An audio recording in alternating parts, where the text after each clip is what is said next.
mga ka-Real Talk, it's your teacher, Bestie, Michi, and welcome back to another inspiring episode ng Real Talk Podcast where we talk real stories of teachers, by teachers, and for teachers.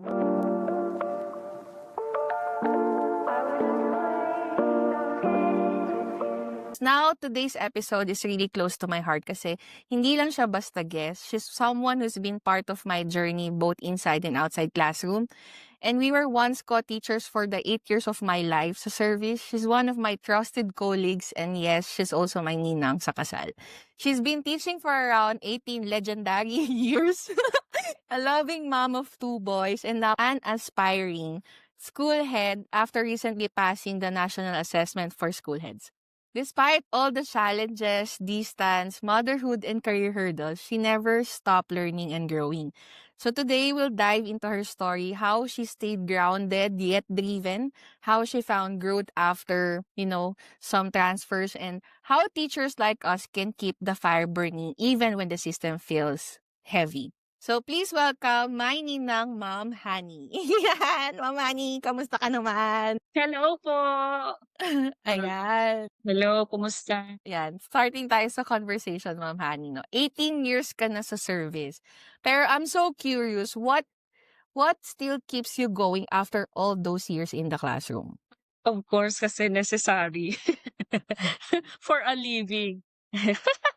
Hindi, siyempre sa family, of course, 'no? Aside from family-oriented tayo, of course, career-oriented. Ayan yung mga nagpapa-ano sa'kin, keep going sa ating life. At siyempre, 'di ba, from the start, since eto na yung binigay sa'tin na ano, siguro ni Lord na journey natin, 'no? So, dire-diretso lang ang ating ano, buhay. Kung saan tayo niya dalhin, kung ano yung kailangan nating harapin, diretso lang. Despite the challenges, of course, normal naman yun. So, yun. Iniisip ko laging-laging maraming ano, nangangailangan ng serbisyo ko. So, yun yung mga, nagki-keep on ano sa'kin, yung drive ko to pursue the yan. Yan, taray, 18 years yun, no? Pero sobrang passionate pa rin talaga din ni Ma'am Hani. I think that's something a lot of us teachers can learn from, no? Like, that the love for teaching can really evolve through time, no? And speaking of evolution, no, Ma'am Hani, let's rewind a bit sa early days mo sa teaching. Ay, grabe ang evolution. Yes. Like, if you could describe your early teaching years in one word or one statement, what would it be and why? Early teaching mo. Ang early teaching ko, Yes, pang-pageant to. grabe naman ang tanungan, 'no? Nung early teaching ko, gusto ko lang ano, ma-pursue yung aking in one word? One statement, sige na nga. One essay, gusto mo ba? Ano, dati kasi pagka-graduate, ano ako, para akong nagro-road mapping, gano'n. Parang nagte-trekking, ganyan. So, parang come what may, ang ano ko lang dati, masaya ako basta ang goal ko, papasok ako sa DepEd, yung gano'n. Maging teacher ako kasi teacher naman talaga yung napuntahan ko, So, gusto ko lang i-practice yung pagiging teacher ko, gano'n. Tas nung napasok ko na yung DepEd parang ang saya-saya ko na gano'n, na nakapag, one step closer na ako dun sa pinapangarap kong mapasok yung DepEd kasi 'di ba, before ang hirap talagang pumasok sa DepEd. Parang kailangan mo munang mag-private school ganyan, maraming experience kasi 'pag wala kang experience before, 'di ka naman mapapansin bago ka mag-DepEd 'di ba? So, nung napasok ko yung DepEd parang, ay wow, para kang ano, yun, napasok mo na yung ano, yung Stable na job. entrada nung ano, Yes. oo, yung gano'n. Yun, ang saya ko na, para kang nag-trekking tapos napuntahan mo yung ano. Pero Ma'am Hani, naisip mo ba ever since na mag-principal talaga? I mean, yun ba ang isa sa goals mo, ang end goal mo? Maging Hindi, wala. superintendent? Hindi ko na-imagine yung sarili ko. Ever since hindi ko siya naisip basta ako masaya na akong nagturo gano'n. Gano'n lang. Kasi dati parang okey na ako sa gano'n. 'Pag naging teacher ako ng DepEd parang na-fulfill ko na yung isa sa pangarap kong mapasok. Gano'n lang kababaw yung ano ko. Tapos hindi ako ano, parang hindi ka competitive, parang hindi mo naiisip na, gusto ko ganito, gusto ko may target kang time and ano, yung may goal ka talaga. Parang yun lang yung pinaka-goal ko, mapasok ko lang ang mundo ng DepEd okey na ako, gano'n. I see. I remember talaga yung mga unang days natin 'no, like we were all figuring out yung lahat parang nangangapa pa tayo, parang kampante na tayo na nakapasok talaga tayo ta's wala na, magturo na lang forever gano'n. Oo, 'di ba? Yes. Parang ako okey na 'pag sinabi kasi before na, ano public teacher ka 'di ba? Mm, Public teacher parang ang taas na nung regards mm, nung ano sa'yo 'di ba? Na, okey DepEd siya ano, public school teacher siya. So, ibig sabihin dumaan ka dun sa mm. rigid na Yes, screening bago ka pasok. nakapasok diyan. Tama. So, parang gano'n. Nice. That's nice, Ma'am Honey. And ngayon naman, pag-usapan naman natin yung one of the biggest balancing acts every teacher mom goes through. Kasi talaga feeling ko marami, mostly ng teachers, mga mother na din talaga. Like, alam naman natin na mahirap pagsabayin yung pagiging nanay at guro, di ba? Kasi those are two different Truly. heavy things talaga sa life natin. Pero how do you manage your time and Hmm, energy, especially with two kids in a school na parang before kasi nakuwento mo sa'kin dati yung struggle na malayo yung bahay na nakuha mm. niyo, ganyan. Like, how do you manage your time with your family? Ayan, 'pag usaping time management ano talaga 'yan, eh, challenging, very challenging talaga sa part na 'yan. Siyempre mahirap yung career woman ka at the same time ay ano ka, nanay ka gano'n. 'Yan yung mga, biggest struggle din talaga ng mga mother, working mom na katulad ko. Maraming makaka-relate diyan kasi when it comes to time management talaga ang hirap especially nasa field ka pa talaga ng mismong teaching, I mean classroom teacher ka 'no. Pag-uwi mo ng bahay talagang di mo maiiwasan na meron kang gagawin at gagawin na kukuha nung time mo na supposedly ay time mo na siya for family. Pero, one thing na na-realize ko nung ano, nasa field ka na ng ganyan sa trabaho at the same time ano ka, mother ka. As much as possible tapusin mo na lahat. Kapag nasa school ka, i-devote mo na yung time mo din sa work mo sa school. For school lang talaga siya. And then gawin mo na lahat, gano'n. And then 'pag pumatak na yung, official time mo, let's say official time ko ay before mga 2 o'clock ganyan ng hapon or 3 ng hapon, cut na yun. I mean, sa isip ko tapos na yung pagiging, empleyado ko, na tapos na yung pagiging teacher ko ng mga oras na yun. So, ang gagawin ko paglabas ko sa school, andun na yung pakiramdam na, okey eto naman yung other phase ng ano ko, ng pagkatao ko. Eto na ako. Eto naman ako, eto na, magiging nanay na ako, yung gano'n.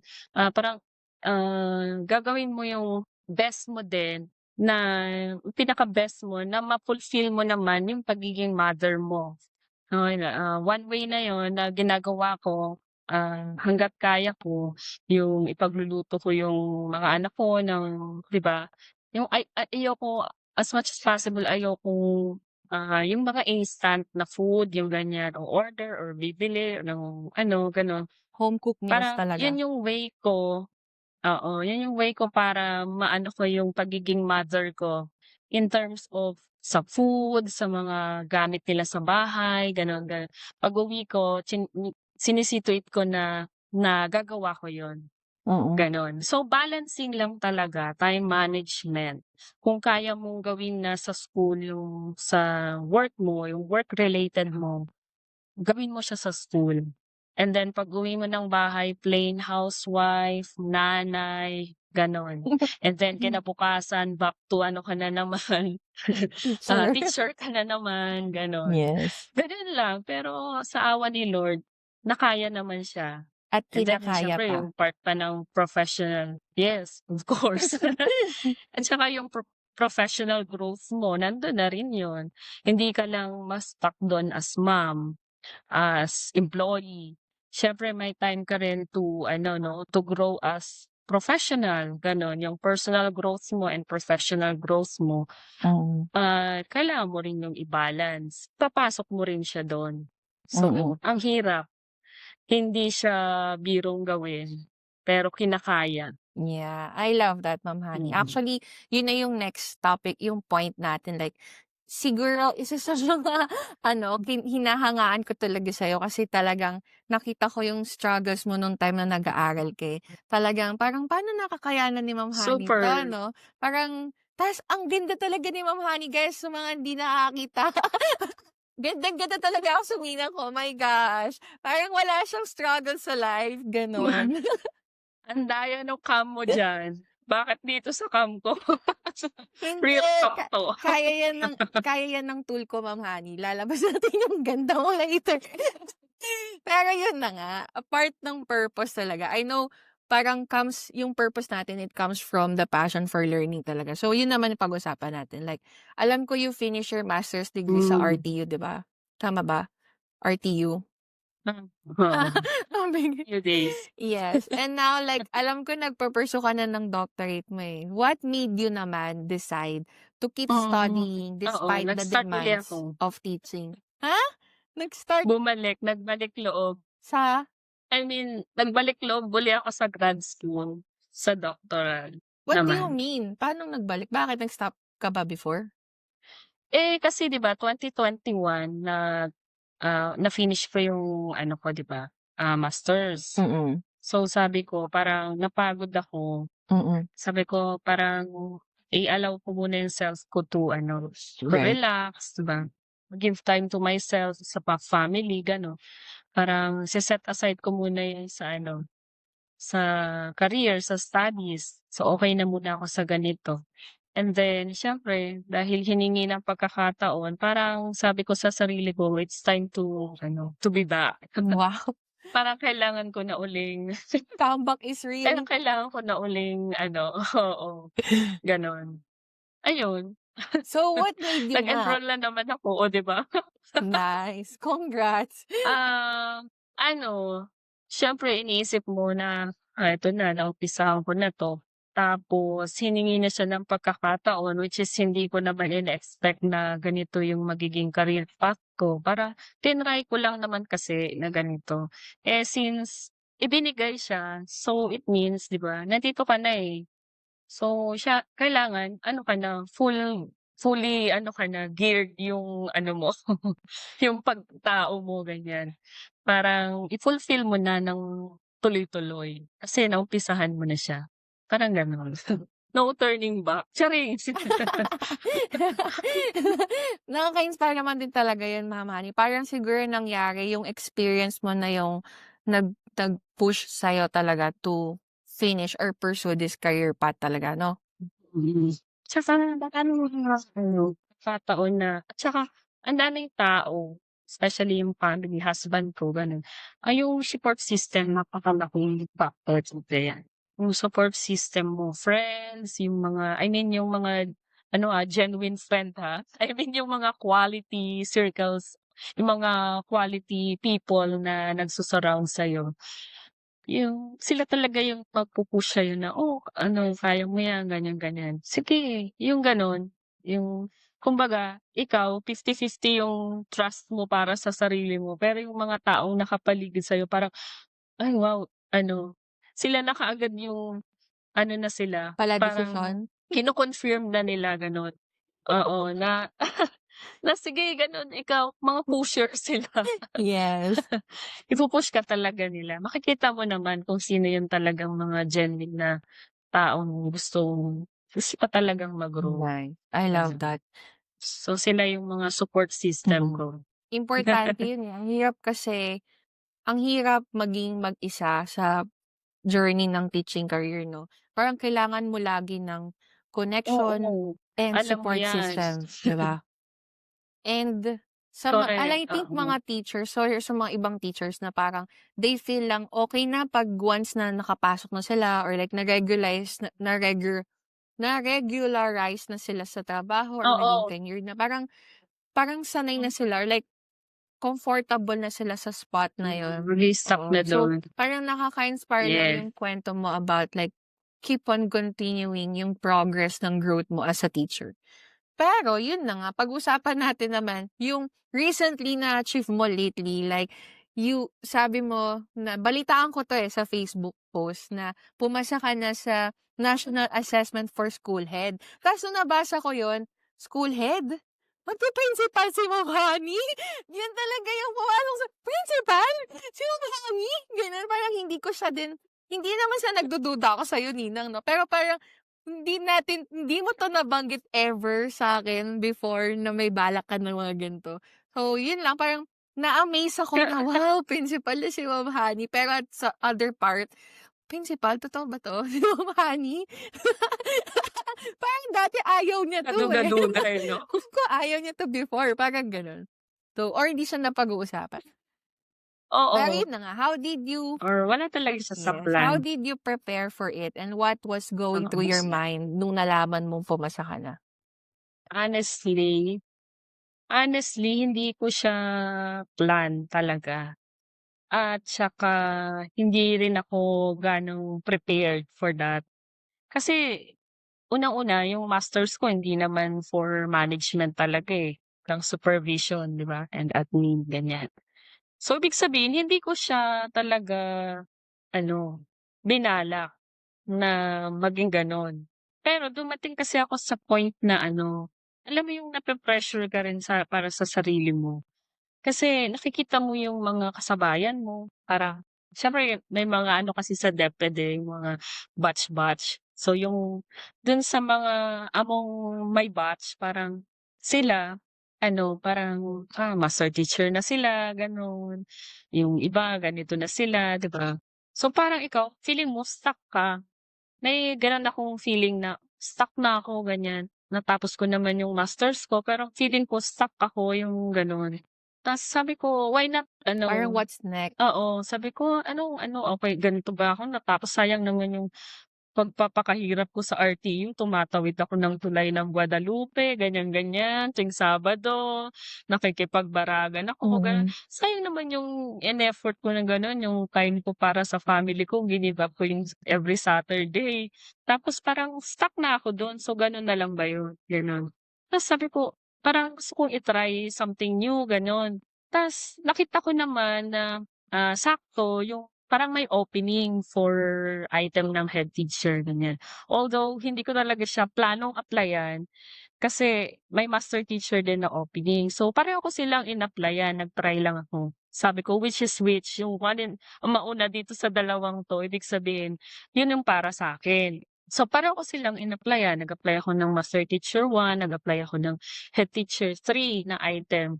So grabe nung una nga parang sabi ko, "Ay wala na 'to," kasi orientation pa lang parang nasa 250 applicants na yata kami. Nakita ko siya may ano kami, online orientation. Tapos sabi ko parang ang labo ko na 'to, parang 200 plus applicants yung attendees nung ano, eh, nung online orientation. Pero sabi ko, "Sige, i-try ko pa rin." Malay mo gano'n yung ano, laging ano, yung probability parang sabi ko parang 0.0001 yata ang probability kung kasi Oo. nasa 200 plus yung attendees. Sabi ko, pero sige ano laban lang parang gano'n. Nasa isip ko, so paano ko malalaman if qualified ako or hindi kung hindi ko siya ita-try? Parang may gano'n ako sa isip ko. So kung hindi ako matatanggap at least ano, I tried parang gano'n. Parang walang regret sa isip mo. At least 'di ba, try mo naman. So kung hindi talaga ibig sabihin hindi para sa'yo, hindi kaloob ni Lord 'yan. So siyempre ano ako, pasa-pasa, mga papel, papel, papel. So ayun na, tapos nagulat na lang ako, lumabas na yung result tapos may email na akong na-receive. So, ang problema ko naman, struggle ko naman that time, parehong halos magkasabay lumabas yung comparative result. Ayan. So, pareho naman akong pasok sa MT1. So, isa lang ako dun sa MT1. So, ibig sabihin rank 1 ka dun dahil isa ka lang. Tapos, dun naman sa head teacher parang 6 kami, 6 o 5 parang gano'n. So, nagkasabay yung comparative results pero yung item maghihintay ka ng item, ganyan. Unang lumabas yung sa head teacher nag-email na kaagad yung DO ta's for ano na kaagad, ganyan. Although madaming proseso ding dumaan, maraming mga interview, may exam, alam mo yung mga proseso ng DepEd siyempre, Mm. kukutuhan ka muna 'di ba bago ka Mm. para kang hini-hazing. Oo. Makapasok. Parang ano pa ba ang gusto niyang patunayan ko? Pasado na, oh. Meron pa? And then nung lumabas yung item ng head teacher tree, sabi ko. So, pinagko-comply na ako for ano na talaga yon, signing ng appointment na talaga. Sabi ko, Mm. eto na, hindi ko na parang hindi pumabor yung MT. Ibig sabihin walang lumabas na item for MT although naka-rank pa naman. So, late siyang lumabas. So, ibig sabihin eto talaga ako. No, sabi ko kay Lord, "Lord, eto talaga yung gusto mo, eh." So, sabi ko kung alin dito yung mauna, eto yun. Eh, di ito yung naunang head teacher. So, ito yung para sa akin, ito yung binibigay mo. O di go ako, ganyan. Tapos nung nasa DO na ako, sabi ko dun kay Ma'am Kichi yung AO ng balak ko pang mag-waive bandang huli kasi pinagpa-appointment na ako, iwa-waive ko pa sana. Kinausap ako ni Ma'am Kichi na, sayang naman 'yan, ang daming applicants tapos ikaw yung ano, tapos tatanggihan mo, head teacher 3 'yan. Kumbaga 3 steps higher yung magiging sweldo mo diyan, ganyan. So, sabi niya kung gusto mo talagang master teacher, puwede ka namang mag-master teacher pero kung ako sa'yo tatanggapin ko muna 'tong yung mga gano'ng encouragement din kay Ma'am ano, kay Mm. Ma'am Kichi. So, Mm. alam mo may dala akong folder, yung folder na yun letter talaga yun, iwa-wave ko yung item ko. Tinago ko na lang yung folder Hmm. kasi nga Hmm. parang in-enlighten niya ako. Alam ta's yun, oo, ta's yun, kinuha ko na, nag-ano na ako, kinuha ko na yung H2. Tapos and the rest is history. Ayun na siya. Wait, ang head teacher ba ay school head? Oo, nasa Ay principal? ang ano niya, ang career path niya ay papuntang principal. Kasi So, parang yun yung last step oo, ng HT? kasi ano ka, may stages din yan, HT1, 2, 3 hanggang 6, gano'n. And then ang Mhm. next na yun for ano ka, principal 'pag gusto mong mag-principal. Pal Pero yun nga, ang qualification, isa sa qualifications ay ano, isa sa mga qualifications ay kailangan mong mag-take ng NASH, yung principal's exam. Which is yun yung napasa mo? Yun, oo, yun yung napasa ko na Okey, medyo nalito ako dun, akala ko HT lang yung yung pinag-uusapan natin. So, totoo nga ang balita na principalship nga 'to, Ma'am Honey. oo, yun yung isa talaga sa qualifications para ka mag-qualify for ano, Gets, school got it. head, for principal, ganyan siya. Good yun. Ayun. Naninawan ako dun, na-enlighten ako dun. Mula sa early days mo hanggang diyan, parang it's a reflection ng pure dedication mo, Ma'am Honey. Parang isa ka talaga kung may huwarang guro ako sa podcast ko, gagawa ibibigay ko talaga Grabe yan. yung I don't award think na I yun. deserve it. Kasi parang, no, I think you deserve it. Kasi parang nagda-doubt pa ako para sa sarili ko. Pero, Ma'am Honey, before all this success, no, alam ko parang parehas tayo nagkaroon ng struggles sa dati nating school eh. Siguro pag-usapan natin yun ng pahapyo pero not super deep naman talaga. I mean, you once told me na yung previous school natin, like, kahit naman ako it did not give us the room to grow talaga. Okay. Like, feeling ko we are boxed. Siguro may masasabi din talaga ibang teachers dito sa topic na 'to, pero that's the reality kasi at nangyayari talaga siya sa DepEd or sa educational system sa Philippines. Pero how did transferring schools change your teaching life and your perspective pagdating sa career? Magkaiba kasi talaga ng environment. Na-realize ko nga nasa ano talaga 'yan, eh, nasa work environment minsan ang pag-grow. Isa rin siya sa malaking factor 'no. Before kasi kung ewan ko, baka ano, pero based on my own 'to, based on my own ano 'to, sa comparison ko. Eh, hindi naman tayo sa I mean, 'di ba, nagko-compare tayo for ano naman 'to, for good naman, hindi to ano 'no, hindi para siraan yung isa or ano yung isa. Pero ito lang yung sa observation ko, sa perspective ko lang siguro 'to, in my own lang 'to 'no, na before kasi siyempre dahil nasa ano lang tayo, kumbaga mababa pa yung teaching position mo 'no. 'Pag may mga opportunities na ino-open sa school like ayan yung mga seminars, yung kumbaga parang may opportunity ka to grow pero hindi ka nabibigyan ng spotlight parang gano'n. Kasi siguro isa din sa dahilan dahil ang dami niyo. I mean, ang dami niyo na, eh.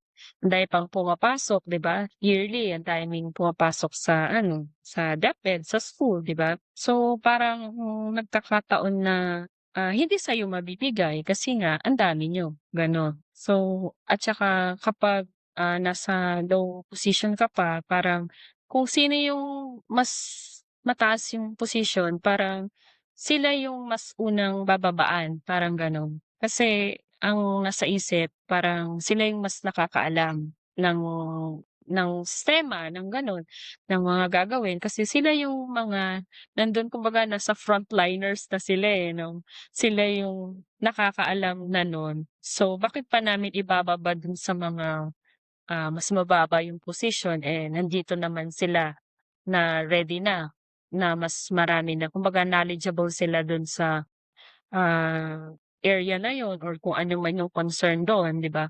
So, instead na ano, hindi wala ka ng chance para ibaba sa'yo yun. So, maibibigay na yun dun sa kung sino yung, mas nakaposisyon na dun. So, yun parang hindrance din siya para sa'yo para mag-grow ka. 'Di ba, nage-gets mo ba ako? Yes, yeah. Pinipigilan ko lang yung sarili ko magsalita pa. Pero Oo, yeah. 'di ba gano'n? So, unlike dito siguro dahil pagdating ko dito iba naman yung position ko, factor din siguro yon kasi hindi na ako classroom teacher dito sa panibagong school. Kumbaga iba na yung, career path dito kasi non-teaching na siya, more of supervision naman siya dito sa mga teachers 'no. So, ang laki ng pagkakaiba. Siyempre dito, ayun ikaw yung unang ano, kumbaga isa ka sa mga pinanggagalingan ng info, gano'n. Isa ka sa mga nakaka-receive agad ng mga info from DO sa taas, ganyan. So, dun mo nare-realize na, okey eto pala yun. So, puwede ka naman palang, i-prioritize, puwede ka naman palang bigyan, puwede ka naman palang mag-grow kahit hindi ka pa nasa higher position. Na-realize ko na nakadepende pala siya doon sa mataas mong posisyon. Halimbawa nakadepende siya sa head mo or sa coordinator mo kung sino yung gusto niyang, mag-grow, kung sino yung gusto niyang bigyan ng chance sa gano'ng bagay, gano'n. Feeling ko naman kasi naggo-grow naman yung mga teachers individually on their own, way. Like mag-a-attend naman sila ng webinar, seminar. Pero yung growth na parang paano siya matutulungan mag-ranking, yung ma-promote, parang yun na lang yung kulang. Kaya yung iba parang kahit anong gawin ko, nag-aaral naman ako ng MA, may units naman ako, lahat naman sobrang active ka, pero bakit hindi ako napo-promote? Parang gano'n. Bakit di ako nabibigyan ng chance Mm. mag-rank? Yun pala is because hindi sa hinihinder 'no, pero meron palang sense of control talaga yung mga school heads kung sino yung Oo, ina-allow nila oo. na mabigyan ng chance para Yes, mag-rank up. yes. Mm. Yes, correct. At saka siguro tinitingnan din nila yung performance mo, ganyan. May factor din yun or kung sino yung napupusuan nila dun nila, ibibigay yun, ganun. Basta maraming factors din na kino-consider sila. Yung mga principal or yung committee na nagbibigay ng rank up Oo. ng promotion? Okey. Both. Both. Kasi nga naman i-endorse ng principal. Siya Tama. before may endorsement, ngayon parang hindi na masyado. Wala na Parang masyadong direct na effect. siya sa division. That's good. Ang Tsaka ang ganda taas, nun, ang haba grabe ng ang papers talaga. ang taas ng ano, yung competitive yung competition, ang taas ng competition level dito sa DepEd sa ngayon, sa ngayon. Pero before 'di ba nung nasa DepEd ka naman ganun din, taas din, Pero ngayon mas lalong tumaas kasi nga division-wide na siya. So let's say ang item ay 3 lang, tapos buong division kayong maglalaban, imagine kasama pa yung Makati ngayon. Kasi 'di ba meron ng aside dun sa mga old na school ng Taguig, absorb din ng Makati yung ng Taguig yung Makati, yung school sa Makati. So mas lalong tumaas. Okay, medyo nage-gets ko na yung process ng principalship. Pero Ma'am Hani, honest question kung sa tingin mo nakapagtapos ako ng MA ko talaga, sa tingin mo sa pagkakakilala mo sa'kin, magiging principal kaya ako sa future? Of course, ano ba? Alam yan ng maraming nakakakilala sa'yo at isa ako dun Wow! siyempre. Hindi walang bola. Pero yung sense of mo talaga meron ka ang taas ng sense of responsibility mo, 'di ba? At saka yung quality ng work mo siyempre alam mo yan, alam ng marami yan kung sino si Michelle. O baka nga overqualified ka pa diyan. Alam mo yan. Siyempre 'pag sinabing Michelle, grabe naman yung niyan, quality ng work. Okay, nagtatapos na po dun yung podcast natin. Tinapos na 'no? Tinapos na. Dahil dun tapos na po. Maka-Michelle ka naman, Ninang. Michi nga alam nila Ni-reveal ko na, oh my God. Hindi ako Binuo mo na-inform. naman. Malamang Michelle talaga pangalan ng Michi. Saan ba manggagaling yung Mitch na pangalan? AKA Michi. Michis. Na-Michi tuloy ako. Naalala ko yung mga tawag ni Ma'am Dax. Anyway, that's nice. That's a powerful statements. Pero ang galing ng pagkakasagot mo, Ninang, doon kasi balanse siya. Kahit pa marami kang pa-disclaimer sa simula. Parang hindi natin kasi pwede talagang i-sugarcoat yun kasi yun yung realidad na na-encounter natin sa agency natin 'di ba? So, yun lang. Pero ngayon, Real Ninang, yan, real talk yan. Ayun talaga yung mga actual na nangyayari sa sa DepEd environment sa ating pero siyempre maraming mga factors yan. Hindi naman siyempre eto yung eto yung nakita ko, ito yung observation ko, pero siyempre may version din naman yung iba kung tatanungin mo yung iba, 'di ba? Kanya-kanyang yung kanya-kanyang experience yan sa work. Yeah. Different experiences, different perspectives. So, it varies. Isa lang si Ma'am Hani sa Yes. patunay na kaya at pwede naman pala talagang umusbong. Ano ba yung other word ng pumusbong? Pwede naman talaga palang achievable pala ang principalship or achievable pala ang mga promotion. Kasi maraming teachers parang umabot na ng 60 or retiring na, teacher 1 pa din. Parang they gave up na lang. Siguro ngayon kasi parang ang dami na ding help talaga ng division para ma-promote din yung mga teachers compare siguro sa dati. Oh, in fairness Mm. naman 'no, in all fairness naman sa division ng Taguig natin, sila ngayon, talagang nagwo-woon talaga sila ng mga bagong leaders. Nag-aalaga talaga sila ng leaders natin. Tsaka full support talaga sila, nagfa-fund ng mga trainings talaga dun sa mga bagong aspiring na leaders. Oo, in fairness naman sa kanila. May mga bago silang programs ngayon. Yung iba nga, waiting pa nga kami kung anong balak nila, hanggang ngayon. Ang sarap lang din.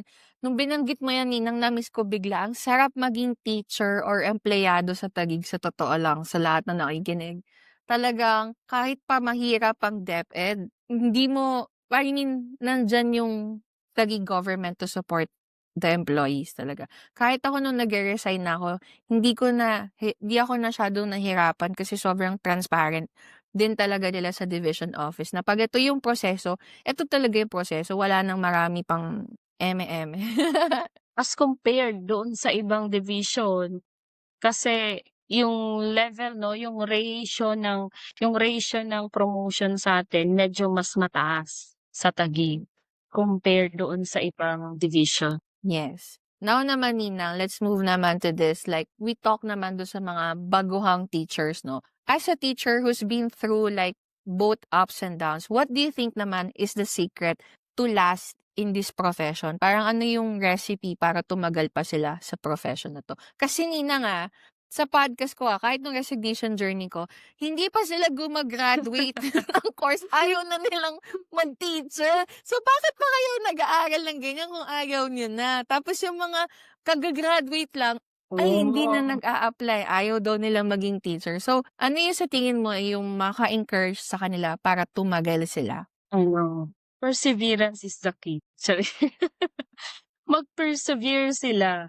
Talagang sa umpisa siyempre may mga ano talaga 'no, ups and downs 'yan. Pero hindi mo kailangang, magpaapekto sa simpleng ano lang, nakaramdam ka lang ng challenge na ganito, ayoko na, ganyan. So ano, patigasan ng loob, gano'n. And then siyempre ano, kailangan, yung skills mo talagang i-aano mo 'yan, i-a-upgrade mo talaga lagi ang skills, 'no? Yung siyempre yung knowledge mo, gano'n din. Keep on going, keep on learning, kailangan talaga 'yan, kasi teachers tayo, 'no? Ang ating clients ay students. So, yung generation ng student natin paiba-iba talagang 'di ba? Ibang-iba ang generation ngayon as compared din sa generation natin. So, sasabayan mo siya. So, kailangan i-equip mo yung sarili mo through 'yan, mag-aaral ka talaga. 'Wag kang mag-stop ng learning. Although kahit tinamad kang mag-aral or ano, pero maraming way para maging ano ka, maging equipped ka. Hindi lang naman 'yan sa grad studies o siyempre sa promotion, that's number one, kailangan mo talaga 'yan. Pero aside dun sa grad school, ang dami pang way para ma-equip mo yung sarili mo, para maging knowledgeable ka at makasabay ka sa generation ng mga bata ngayon. And then, humility, attitude. Yan talaga yun. Yan yung equalizer ng lahat. It's not, necessarily na, "Uy, ang galing ko," ganyan, "ang dami kong fulfillment, achievement, kayang-kaya ko yan," ganito, 'di ba? Ano ako, cum laude ako, magna cum laude, summa cum laude, ganyan. Ta's ang dami kong natapos, ang dami kong awards, outstanding ako. At the end of the day, hindi yun ang magma-matter, eh. The end of the day, ang laging equalizer is your attitude, yung behavior mo talaga. And that's humility. Yung humility, mahirap kasi talaga yan, eh. Parang hindi mo kailangang sabihin na, "Ganito ako. Ako 'to, ganito yung na-achieve ko." Hindi mo kailangang mag-speak up for that. Hindi mo kailangang maging loud. Let your actions 'no, ang mag-speak for yourself kung sino ka, ang mag-define ng sarili mo. So yun, yun ang key. At siyempre wag kang mag-give up. Yung mga challenges na yan, that's normal. Just keep going kasi ano, go with the flow. Ang daming taong makikilala mo along the way, iba-iba. Iba-iba ang pinagdadaanan, iba-iba ang attitude, iba-iba ang approach, iba-iba. Pero nasa sayo pa rin yan, sa sarili mo. Kasi naniniwala naman ako na it's not about them, laging it's about you. It's all about you. Paano mo siya, nire-receive, tinatanggap sa sarili mo. Papaapekto ka ba? Gano'n? Nasa sa'yo. Minsan kasi nasa sa'yo lang din naman 'yan, akala mo ganito sila sa'yo, pero hindi mo kailangang isipin 'yun all the time. Hayaan mo mag-ano siya, come what may, gano'n. Darating, lilipas, at saka palagi mong ilalagay yung sarili mo sa, situation ng iba, gano'n. Sa mga decisions mo, ganyan. Laging-laging kung ako 'to, anong gagawin ko? Kung ako siya, anong gagawin ko? Gano'n. Para mas maging ma-broaden yung ano, anong tawag dun, yung pagtingin mo 'no, yung outlook mo sa buhay mo. Mas naiintindihan mo yung tao, yun, para tumagal ka. Kasi kung sensitive ka, kung lahat tine-take mo personally, lahat ay big deal sa'yo or affected ka kaagad, simpleng ganito lang, affected ka na, then wala. Siguro hindi katasagan ng 18 years.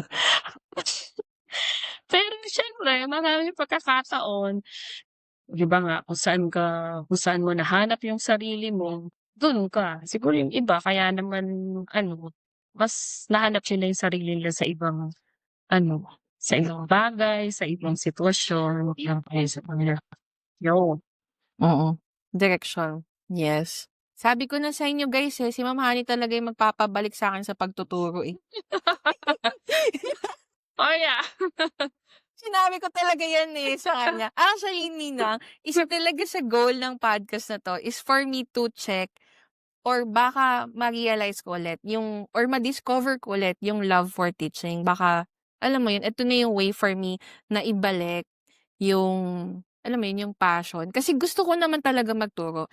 Nagkataon lang talaga yung pinagdaanan natin before. Parang, ang hirap. Ang hirap na nga maging guro. Nahihirapan pa ako lalo.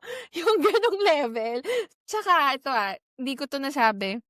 hindi ko nasabi sa ibang episode, pero feeling ko kasi isa sa mga reason na ba't talaga ako umalis, it's because parang hindi ko na-feel na eto yung reason para mabuhay pa ako. Parang hindi na siya nakaka-motivate talaga. Tsaka hindi na aligned yung goals ko sa life dun sa bagay na ginagawa ko everyday. Parang tulad kaya tinatanong kita kanina kung like eto ba yung goal mo ever since, ganyan. Kasi ako, parang let's say gusto kong yumaman. Yung pagtuturo ba kakayaman ko, yung mga hindi Of siya course not. aligned. So, meron akong goals. No, of course not. Parang may goals Ako ako. na nagsasabi sa'yo. Yes, hindi talaga, no? Inabot pa ako ng 8 years para ma-realize yun, no? Pero yun, parang hingi ako ng hingi kay Lord ng vision na, Lord, ano bang goal ko? Ano bang purpose ko? Ganyan, ganyan. Parang hindi ko siya nakikita nun kasi nga, iba yung ginagawa ko dun sa goal na gusto ni God paggawa sa akin. Yung ganong moment. So, it's a spiritual issue then for me kasi nga nahati yung thinking ko na eto yung pinapagawa ni Lord, eto yung ginagawa mo, saan ka? Ganyan. Tas hindi mo pa ginagawa ng tama, mali-mali ka na, parang ano na nangyayari sa life? Kaya wala na akong choice nun, kundi parang ayoko na sa earth, Lord, pagod na ako. Ganon. Parang ang saya lang ikwento nito, pero pag pinag-usapan natin to before, ay nako, mangiyak-ngiyak tayo dyan. That's normal and valid naman yung sa'yo. Kasi siyempre napapagod tayo. May time talagang napapagod tayo. Pero 'di ba, nasa sa'yo pa rin. Ikaw kung masaya ka ba ngayon sa napili mo, why not? Baka yan talaga yung para sa'yo, 'di ba? O kung na-realize mo na, "Ay gusto ko nang bumalik, gusto ko ng ano, okey na ako." Then push kung yun ang ano ng puso mo, at the same time baka yan talaga yung will ni Lord sa'yo, talagang pinagpahinga ka lang in the meantime, tapos pinababalik ka na, ay bumalik ka na. Parang may din yung pagbabalik ha. Kukunin mo ba ako? Hindi na ba ako dyan? Tingnan natin. Hindi ko Kala mo masasabi naman ang ang ano. lapit ko, Ninang, ah. Ikaw kaya pumunta dito, charot. Puwede, kailan ba? Wow. Eto na, last point na tayo. So Okey. to wrap up our beautiful conversation, looking back from the younger or young teacher or young Mom Honey you were, ganyan, what are you most proud of sa lahat ng pinagdaanan mo for 18 years? Yung pagiging resilient siguro. Ups and down, magla-lie low, mapapagod, pero pagkatapos nun tayo uli, tuloy. Tuloy lang, gano'n. Ang daming ups and downs, struggles, challenges, lahat na yata. Pero dun ka pa rin sa kung ano yung tama at kung ano yung siyempre magpapasaya pa rin sa'yo. at kung ano talaga yung purpose mo sa buhay mo. Tingin ko kasi parang eto talaga yung binigay sa'kin. So, go pa rin despite all the struggles sa lahat ng mga, 'yan, ng mga hindi magandang nangyayari. Parang hindi mo na nilabanan, ninang 'no, parang tinanggap mo na lang kung ano yung Oo. binigay talaga ni God for you. Kasi naniniwala ako 'di ba, na may plan ka pero siyempre ang nagpe-prevail pa rin is yung palagi yung plan pa rin ni Lord para sa'yo. That's nice. Anyway, tapos na yung questions ninang, mag-a-outro na ako. Pero any last words? May gusto ka bang like i-encourage or sabihin sa mga baguhang teachers natin or mga teachers na pagod na? Pagod na. Normal mapagod pero 'wag susuko, gano'n. Sa mga nakakaramdam ng ano, gustong mag-give up, ganyan or nananawa na sa, career na pinili nila, okey naman magpahinga ka muna.